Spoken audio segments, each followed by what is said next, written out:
7 news.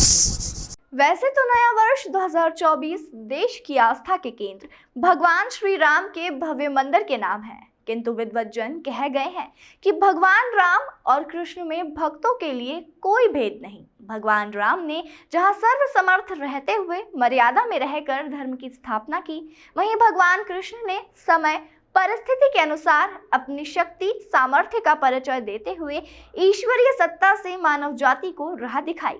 हम यहाँ बात कर रहे हैं भगवान श्री कृष्ण की। भगवान श्री कृष्ण की आरंभिक लीला का केंद्र रहे ब्रज भूमि, जहाँ मुक्ति भी ब्रज की रज में अपनी मुक्ति तलाशती है। ब्रज के भक्तों को कभी भी मुक्ति की लालसा नहीं रहती। वे तो आजीवन अपने कष्टों के साथ ही भगवान के प्रेम और भक्ति में मदमस्त रहते हैं। यहाँ ज्ञान और वैराग्य को भी भक्ति प्रेम के बाद का स्थान प्राप्त है। उद्धव महाज्ञानी यहाँ आकर गोपियों की भक्ति देखकर अपना ज्ञान भूल बैठे थे और भक्ति और प्रेम का मार्ग थाम लिया था। आइए आपको नए वर्ष 2024 में ऐसे ही प्रेम से सराबोर होकर दर्शन करिए और जीवन को कृतार्थ कीजिए। सबसे पहले आपको ले चलते हैं भगवान के जन्म स्थान मथुरा की ओर, जहाँ कंस के कारागृह में श्री वसुदेव और देवकी के गर्भ से भगवान का प्राकट्य हुआ था। यह वही स्थान है जहाँ कंस द्वारा देवकी के गर्भ से प्रकट 7 पुत्रों के वध के बाद 8वें पुत्र के रूप में भाद्रपद मास की कृष्ण पक्ष की अष्टमी तिथि को मध्यरात्रि में रोहिणी नक्षत्र में भगवान श्री कृष्ण का प्रादुर्भाव हुआ था। भाद्रपद की कृष्ण पक्ष की अष्टमी तिथि को भगवान कृष्ण का जन्म हुआ था। आधी रात को रोहिणी नक्षत्र में मथुरा के तत्कालीन राजा व भगवान कृष्ण के मामा कंस के कारागार में देवकी के गर्भ से भगवान श्री कृष्ण का जन्म हुआ था। भागवत पुराण के अनुसार द्वापर युग में मथुरा नगरी पर कंस नाम का एक अत्याचारी राजा शासन करता था। अपने पिता राजा अग्रसेन को गद्दी से हटाकर वो स्वयं राजा बन गया था। मथुरा की प्रजा उसके शासन में बहुत दुखी थी, लेकिन वो अपनी बहन देवकी को बहुत प्यार करता था। उसने देवकी का विवाह अपने मित्र वसुदेव से कराया। जब वो देवकी और वसुदेव को उनके राज्य लेकर जा रहा था, तभी एक आकाशवाणी हुई, हे कंस, जिस बहन को तू उसके ससुराल छोड़ने जा रहा है, उसके गर्भ से पैदा होने वाली 8वीं संतान तेरी मौत का कारण बनेगी। आकाशवाणी सुनकर कंस क्रोधित हो उठा और वसुदेव को मारने बढ़ा। तब देवकी ने अपने पति के प्राणों की रक्षा के लिए कहा कि उनकी जो भी संतान जन्म लेगी उसे वो कंस को सौंप देंगी।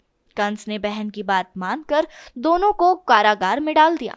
कारागार में देवकी ने एक एक करके 7 बच्चों को जन्म दिया, लेकिन कंस ने उन सभी का वध कर दिया। हालांकि 7वीं संतान के रूप में जन्मे शेष अवतार बलराम को योग माया ने संकर्षित कर माता रोहिणी के गर्भ में पहुंचा दिया था। इसलिए ही भगवान बलराम को संकर्षण भी कहा जाता है।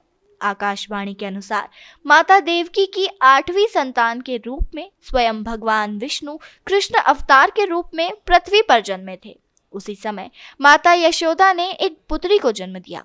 इस बीच कारागार में अचानक प्रकाश हुआ और भगवान श्री हरि विष्णु प्रकट हुए। उन्होंने वसुदेव से कहा कि आप इस बालक को अपने मित्र नंद जी के यहाँ गोकुल ले जाओ और वहां से उनकी कन्या को यहाँ लाओ। भगवान विष्णु के आदेश से वसुदेव जी भगवान कृष्ण को सूप में अपने सिर पर रखकर नंद जी के घर की ओर चल दिए। भगवान विष्णु की माया से सभी पहरेदार सो गए। कारागार के दरवाजे खुल गए। यमुना ने भी शांत होकर वसुदेव जी के जाने का मार्ग प्रशस्त कर दिया।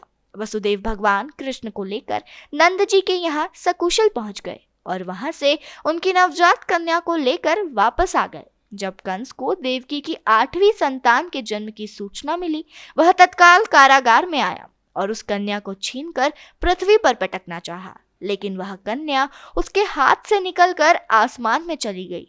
फिर कन्या ने कहा, हे मूर्ख कंस, तुझे मारने वाला जन्म ले चुका है और वह वृंदावन पहुंच गया है। अब तुझे जल्द ही तेरे पापों का दंड मिलेगा। वह कन्या कोई और नहीं, स्वयं योगमाया थी। तो यह थी भगवान श्री कृष्ण के प्रादुर्भाव की कथा। मथुरा में जन्मभूमि में दर्शन पूरे वर्ष चालू रहते हैं। आप किसी भी समय दर्शन हेतु यहाँ पहुँच सकते हैं। देश के सभी कोनों से यहाँ के लिए ट्रेन, बस व फ्लाइट की सुविधा है। दर्शन सुबह 6 बजे से दोपहर 12 बजे तक व शाम 4 बजे से रात्रि 9 बजे तक। सर्दियों में समय सुबह 6:30 से दोपहर 12:30 तक, शाम 4 बजे से रात्रि 8:30 तक चालू रहते हैं। यहाँ कोई वीआईपी पास अथवा पैसे देकर टिकट के माध्यम से दर्शन की सुविधा नहीं है। सामान्यतः आधे घंटे से लेकर 2 घंटे के बीच भीड़, त्योहार व उत्सव के मद्देनजर दर्शन हो जाते हैं। तो यह थी हमारी ब्रज दर्शन की पहली कड़ी, मथुरा श्री कृष्ण जन्मभूमि दर्शन की।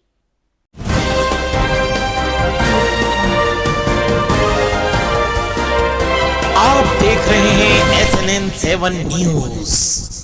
पैसा कौन कमाना नहीं चाहता। मैं पैसा कमाना चाहता हूं और शायद आप भी। तो सिर्फ आपके लिए एक ऐसा बिजनेस जिसकी डिमांड ज्यादा है और सप्लाई कम। म्यूचुअल फंड SIP में पार्टनर बनकर पैसिव इनकम कमाने के लिए संपर्क करें अमित मिश्रा, वित्तीय चिकित्सक, 9827710237 9300015005 से।